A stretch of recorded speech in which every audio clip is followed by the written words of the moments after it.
What's good with y'all, boys? Welcome back to another episode of Rankai Everything Sports Podcast. Today we're here to break down our top 10 college football teams going into those conference championship games. So, Ray, who do you have at your number 10 spot? So a lot of mix-up for me this week. A lot of mix-up going to be after this week as well. But I'm going to start off at number 10 with a team that has been criminally underrated all year long, and that is the Arizona Wildcats. This Arizona team is really, really good. They're probably the best three-loss team we've seen in a long time. This Arizona team, and their three losses have not been by much. They lost the second game of the season by one touchdown to Mississippi State. Now that's and that was in overtime. So I mean, then you look forward. They lost to Washington by 7 points. Then you look the week after that, they lost to USC by 2 points in overtime, and that's their only losses. They've lost two one-possession games and one game by 2 points, and two of those, the three were in overtime. This team is only three scores away from being undefeated in the hardest conference in the college football. This team is putting up numbers. I mean, they beat Washington State, a good Washington State team, 44-6. They beat UCLA 27-10. They beat Oregon State 27-24. I mean, these teams are putting up numbers. They beat Utah, a good Utah team, 42-18. So I mean, this Arizona team is good. They've been good. I hate they had to be in the conference that they were because I think several years, if they were as good as they are, in several other years, they'd been a college football playoff contender. But sadly, they had to be mixed in there with Oregon and Washington State. So, I mean, Oregon and Washington. So, I hate that for them. But this Arizona team is at my 10. They're going to have a good bowl game. They're probably going to win it. And I think they'll end up finishing well into the top 10 in everyone's rankings. Then at number 9, I have Missouri. I like this Missouri team a lot too. This Missouri team I like the whole year. They've only got two losses. One of those coming to Georgia, so not a bad loss there, and the other coming to LSU. So two teams that are ranked both inside the AP top 15 all year, and then even against both those teams being right at 10 points. So I think this Missouri team has been really good. They've been beating teams like they should have in a hard SEC conference. So I think they had a good win 2 weeks ago against Tennessee. Or 3 weeks ago, I believe. Then they beat Florida, and they blew out Arkansas last week in rivalry week. So this Missouri team is really showing they've kind of been pushed under the bubble over there in the West with Georgia. But this Missouri team, out of only two losses, is a really, really good SEC team and college football team. Yeah, I mean, besides for Auburn, Missouri gave Georgia their best test, and I mean, they honestly could have won that game. They have a great running back in Trader, and their quarterback Cook is also very good. And I love what their head coach has been doing. Like you said, I mean, their two losses are the best team in college football in Georgia, and a good team with a top two Heisman candidate in Jane Daniels to LSU. So I love this Missouri team also. Then at number 8 for me, going to be kind of a shocker to a lot of people is going to be Florida State. I think this Florida State team, don't get me wrong, putting them at, if you look at it just from an outside perspective, put it at an undefeated team that low down, one of only 3 undefeated teams that far down is kind of hard to do. But if you look at it, first of all, this Florida State team has struggled with many teams all year long. They're barely breezing through some teams in a lucky way. I mean, they barely beat Duke when their quarterback was out. They had a scare with Boston College and Clemson. So I think this Florida State team has struggled, and then now losing their starting quarterback, I just think that we can't put them any higher than 8. I mean, there's just teams that are too complete and too good at conferences and have too good of quarterbacks to put under Florida State. Yeah, I mean, with the Jordan Travis injury, they're definitely not, they're not a top 4 college football team right now. I understand they're undefeated, but after that, they're definitely not.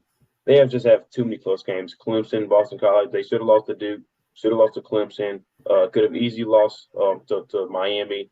They were down to North Alabama again with Jordan Travis. So I understand they're probably going to make the college football playoffs, but they're going to get killed by whoever they play. I'm not a big fan of Florida State.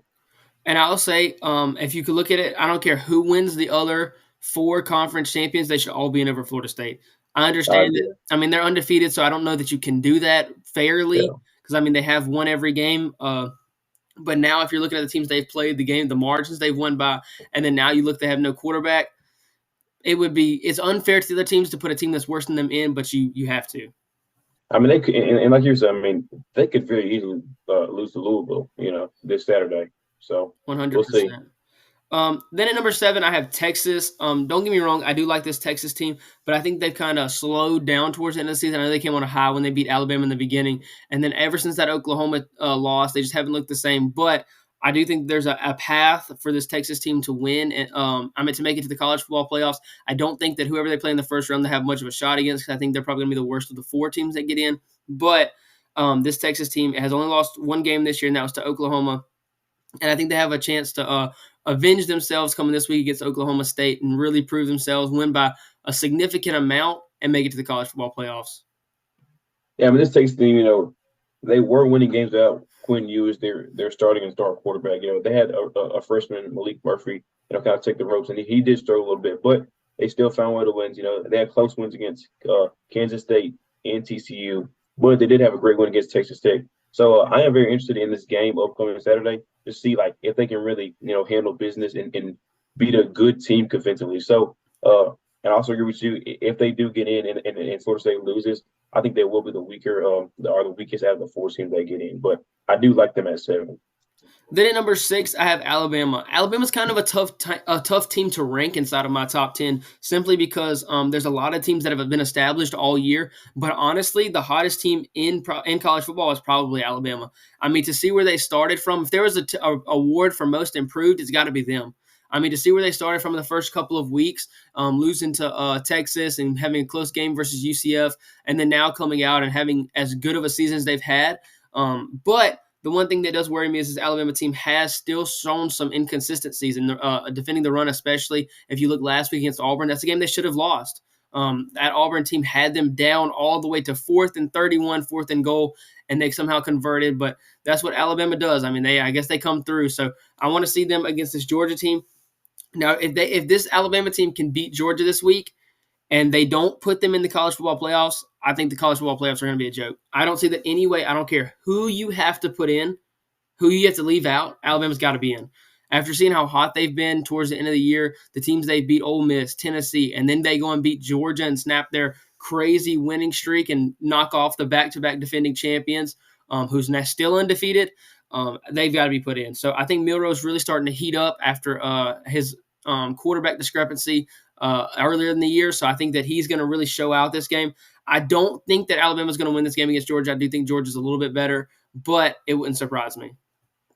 Yeah, I mean, I think this is the perfect spot for them at number 6. And like you were saying, if they do beat Georgia this weekend, their resume is going to be unmatched. I mean, wins against a good old Mississippi team, a good Tennessee team, a good Kentucky team, a really good LSU team as well. And then to go and beat Georgia in Atlanta, that'd be I mean, I don't understand how you would put them in, but that is going to be a big question that the committee is going to have to ask, especially if Florida State goes on to be undefeated as well. I mean, I love this team. I mean, it's hard to bet against Nick Saban, of course, in any game, and the development that Jalen Romo has shown over the course of the last 10 weeks is unmatched as well. So I do love what I'm seeing from the Bama team, and I think they're playing their best football at the right time. And I do understand they had that bad game against Auburn, but I like to throw out these rivalry weeks because even Georgia only beat Georgia Tech by 8 points. So like I said before, I think they're playing their best football, and it's really hard to bet against Nick Saban, but I mean, this team is very good, and I love them at 6. Another thing is, too, that was not a terrible Auburn team they've played. That Auburn team has been inconsistent, to say the least, but that Auburn team's defense is really good. Their running game is really good. They're just see what they did against Georgia as well. They should have beat Georgia. Then going on to number 5, I have Ohio State. I think that this could be a little low. I could push them above Washington, but this Ohio State team did just lose, so it's hard to keep them up too high. But I do believe this Ohio State team is still really good. I hate their season had to end how it did. But I think they're going to get a good bowl game, probably a New Year's Six game, and they're going to have a really good ending to their season. But this Ohio State team, and they came down to the wire with Michigan. I mean, they had a last drive to win it. Quarterback got hit and just threw the ball away to the other team. So still had a chance at the end to win it and would have probably got them into the college football playoffs because I'm sure they're going to beat Iowa. Either of those teams will beat Iowa. But still had a great season. Can't leave them out of the top 5 for right now. Yeah, and the reason why I always had Michigan over Ohio State was quarterback position. Tom Cord, he's a young guy. I think he's only a sophomore. So, I mean, he's still going to have time to develop. They're obviously going to lose Marvin Harrison and a few other pieces, but they're still a great, solid team. They still had probably the best resume leading up to that game. So, I do like them at 5 as well. Then at number 4 for me is going to be Washington. Under the team that they beat early on in the year, they're going to have a rematch with this week, but I think for good reason. I think this Washington team has kind of been I haven't really seen much improvement from them. They've been good from the start, but they haven't really shown anything crazy since then. They've kind of quieted off. They've beaten teams how they should. They're still undefeated. So, I also said earlier there's 3 undefeated teams. There's 4 undefeated teams. So, but this Washington team is probably going to be the third best of the undefeated teams. They're probably this to me, this matchup is going to determine who should get in the college football playoffs because I believe Oregon or Washington both deserve it. And I believe if Washington wins, of course they're in. But I believe if Oregon wins, they'll get in. I mean, it would be they would avenge their loss from earlier in the season against a Washington team that's undefeated and hasn't lost all year. So I think this Washington offense is good, but looking ahead to their matchup, I don't think they're going to stand much of a chance against Oregon, whose defense has come a long way. Yes, they have.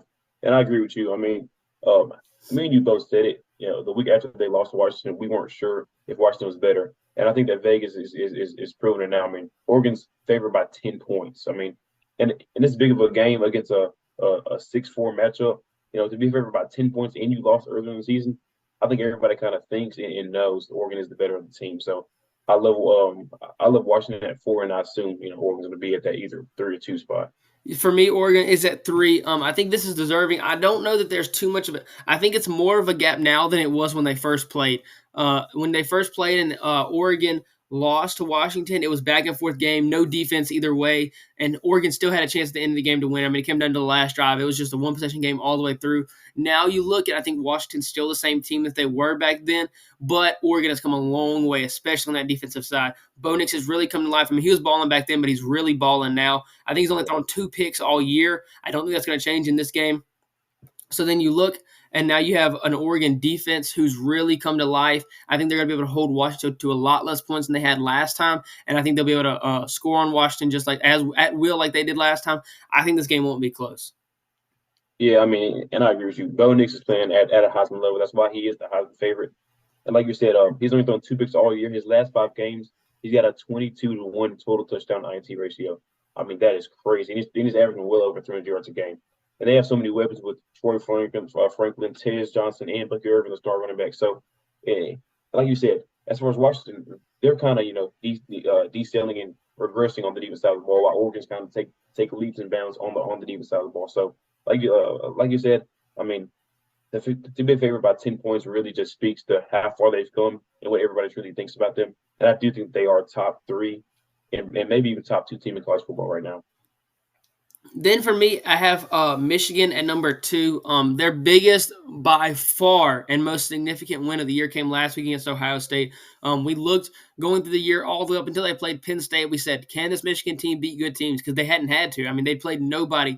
Then they went and beat Penn State convincingly, and then they went and squeaked by Ohio State. But squeaked by not isn't a bad thing. I mean, they barely beat them. But it was I think Michigan was the best team on the field that day. I think that it came down to the last drive.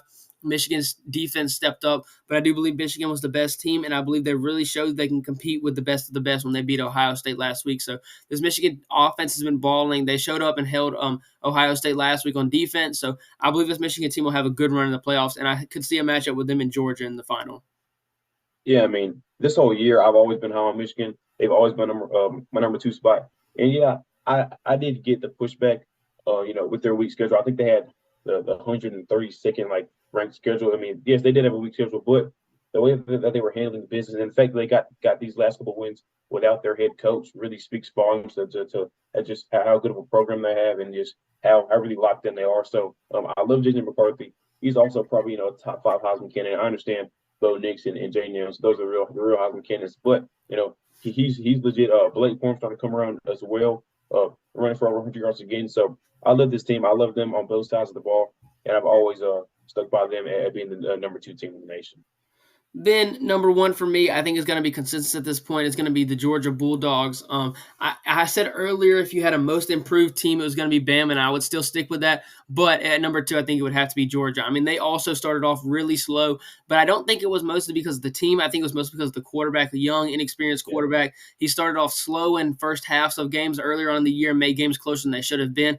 But I believe he's grown. He doesn't really look like a as young as he did in the beginning now. So I think he's really starting to get off hotter in games. I think Georgia's team is starting to get off hotter. I mean, that defense is coming to life. They have weapons on the offensive side of the ball. They can run. They can throw on you. So I think this Georgia team all around is looking like they're going to three-peat. They're going to be my prediction to three-peat this year.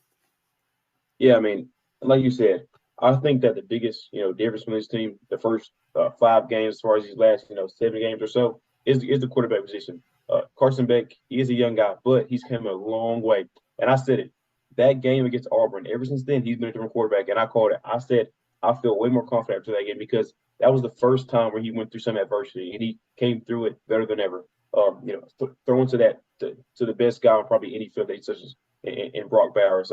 And then Kendall Milton, their second string running back, he's coming along, rushed for over 120 yards his last 3 games. We know what Dejon Edwards does for you as well. They're starting running back. So I love this team. Their defense is really coming along as well.